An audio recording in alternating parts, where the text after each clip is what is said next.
मंच पे मौजूद दिल्ली के उप मुख्यमंत्री और शिक्षा मंत्री मनीष सिसोदिया जी, हमारे दिल्ली के शिक्षा सचिव महोदय, डायरेक्टर महोदय, शैलेश शिक्षा एडवाइज़र, अन्य सभी अधिकारीगण, सभी principles, vice principles, teachers, parents और सभी स्टूडेंट्स, आप सब लोगों को मेरा नमस्कार, सबको मेरा प्रणाम।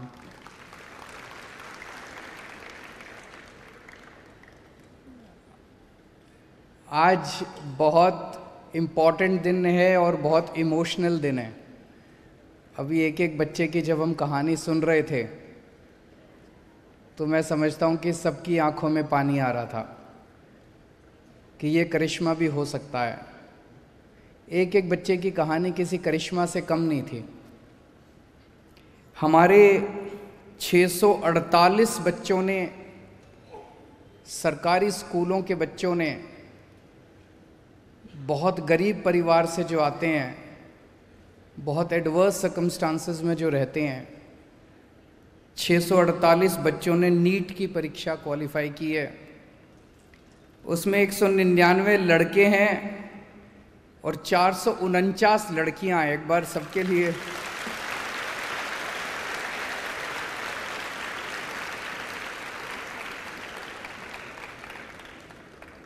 लड़कियां पूरी तरह से बाजी मार ले गई। और जेई में 493 बच्चों ने क्वालिफाई किया, यहाँ पे लड़के बाजी मार ले गए। 404 लड़के, 89 लड़कियाँ। इसमें लड़कियाँ ज़्यादा डॉक्टर बनना चाहती हैं और लड़के ज़्यादा इंजीनियर बनना चाहते हैं।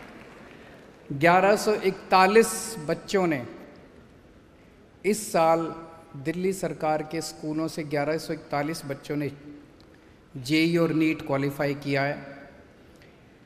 इन सभी बच्चों को मैं शुभकामनाएं देता हूं, इनके पेरेंट्स को शुभकामनाएं देता हूं, इनके टीचर्स को शुभकामनाएं देता हूं। अभी हमने एक एक बच्चे की कहानी भी सुनी और एक बच्चे, मेरे ख्याल से हर्ष था उसका नाम, जिसका शायद 569 रैंक आया है। मेरा 563 रैंक आया था।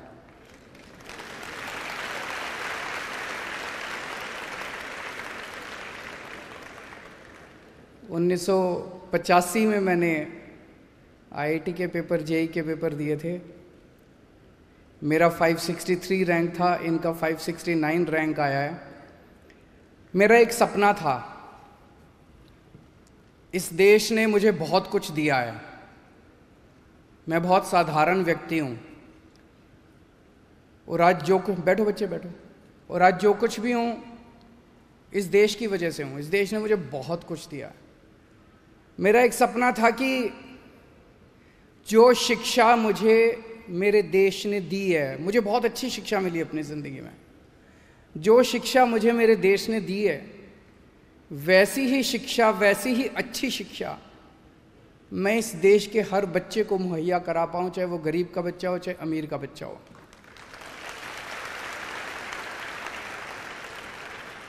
और आज मुझे बेहद खुशी है कि दिल्ली के अंदर कम से कम हम लोग हर गरीब के बच्चे को और हर अमीर के बच्चे को अच्छी से अच्छी शिक्षा मुहैया करा पा रहे हैं।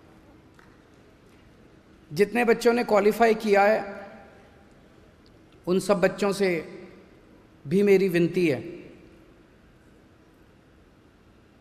आप लोग डॉक्टर बनोगे, आप लोग इंजीनियर बनोगे, आप खूब फलो फूलो, आगे बढ़ो। दो चीज़ें हैं, एक तो अपने परिवार को मत भूल जाना, अपने माँ बाप को मत भूल जाना। अभी कई बच्चों ने अपनी अपनी कहानियाँ सुनाई, कैसे उनके माँ बाप ने, अपने टीचर्स को भी मत भूल जाना, कैसे उनके माँ बाप ने बड़ी कठिन परिस्थितियों के अंदर अपना पेट काट के बच्चों को पढ़ाया है।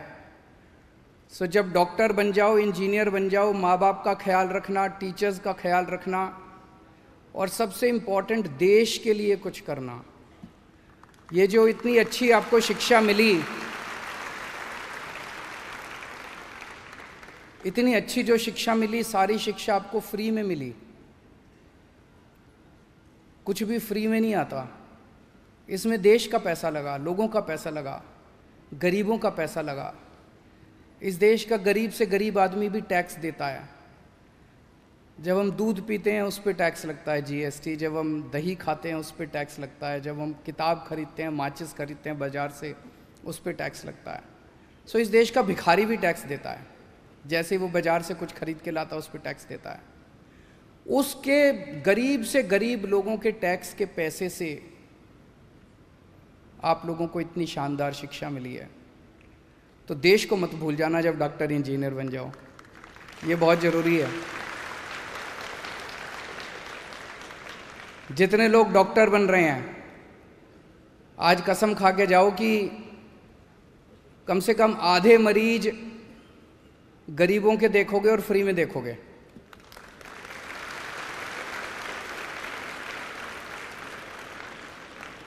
जितने इंजीनियर बन रहे हैं, आप भी अपने अपने स्तर के ऊपर देश के लिए जो बन सकेगा वो करोगे। 5-5, 10-10 लोगों को अच्छा पढ़ने में मदद करोगे। तो देश को मत भूल जाना। आप में से बहुत सारे बच्चों को विदेश जाने का मौका मिलेगा। जब मैं आईआईटी में था 1989 में, मैंने पास आउट किया, मेरे नंबर अच्छे आए थे। हमारी क्लास में, मैकेनिकल इंजीनियरिंग में मैं था, हमारी क्लास में बहुत सारे बच्चे, मेरे से नीचे वाले नंबर वाले भी बच्चे अब्रॉड चले गए, विदेश चले गए। विदेश जाना बुरी बात नहीं है, लेकिन फिर वापस जरूर आ जाना। रहना अपने देश के अंदर है, मरना अपने देश के अंदर है। ऐसे मत करना कि पढ़ाई यहाँ से करो और तरक्की अमेरिका की करो। पढ़ाई अपने देश में, पैदा अपने देश में हुए, वहाँ से पढ़ के आना, वहाँ से ज्ञान बटोर के आना, दूसरे देशों से ज्ञान बटोर के आना, लेकिन फिर आके तरक्की अपने देश की करना, अपने देश के अंदर आके अपने काम करना। आज दिल्ली ने एक तरह से एक राह दिखाई है पूरे देश को। सबसे ज़्यादा तो मैं टीचर्स का बहुत बहुत आभार प्रकट करना चाहता हूँ, प्रिंसिपल्स का आभार प्रकट करना चाहता हूँ। जितने बच्चे अभी खड़े हुए अपनी अपनी बात करने के लिए, हर बच्चे ने एक ही बात बोली, मेरे टीचर्स ने मुझे बहुत सपोर्ट किया, मेरे टीचर्स ने मुझे बहुत सपोर्ट किया। कभी सुनते थे सरकारी स्कूलों के अंदर, एक टाइम ऐसा था 2014 के पहले, जब हमारी सरकार नहीं बनी थी, उसके पहले सुना करते थे सरकारी टीचर तो ऐसे हैं, काम नहीं करते, सरकारी टीचर तो वैसे हैं, आते हैं पेड़ के नीचे बैठ के स्वेटर बुनते रहते हैं, ये सब सुनते थे ना।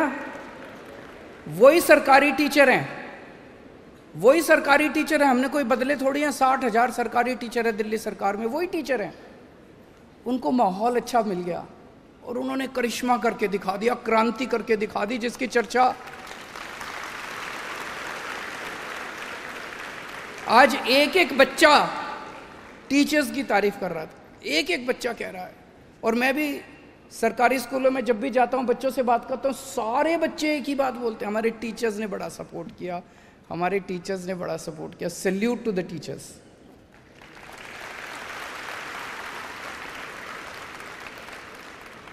हमारे देश में एक तरह से दो पैरेलल शिक्षा प्रणाली चल रही हैं, एक गरीबों के लिए और एक पैसे वालों के लिए।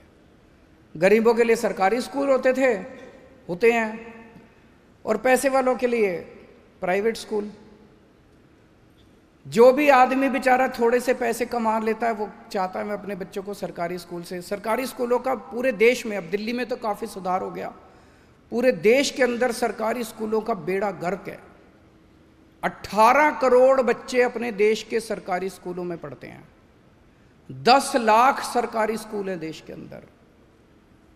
और मुझे ये शब्द इस्तेमाल करने के लिए माफ़ कीजिएगा, लेकिन बाकी देश के अंदर जो सरकारी स्कूल हैं, कई अच्छे भी हैं, सारे खराब नहीं है, लेकिन जो खराब है उनका कबाड़ खाने से ज़्यादा अच्छा उनका स्टेटस नहीं है सरकारी स्कूलों का।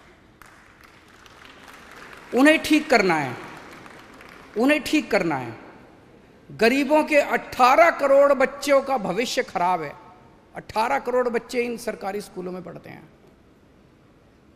एक माहौल ये बनता जा रहा था देश के अंदर कि सरकार स्कूल चलाती है, government can not run the school, government can not run the hospitals. सरकार स्कूल चला नहीं सकती, इसलिए इनको सबको प्राइवेट को दे दो।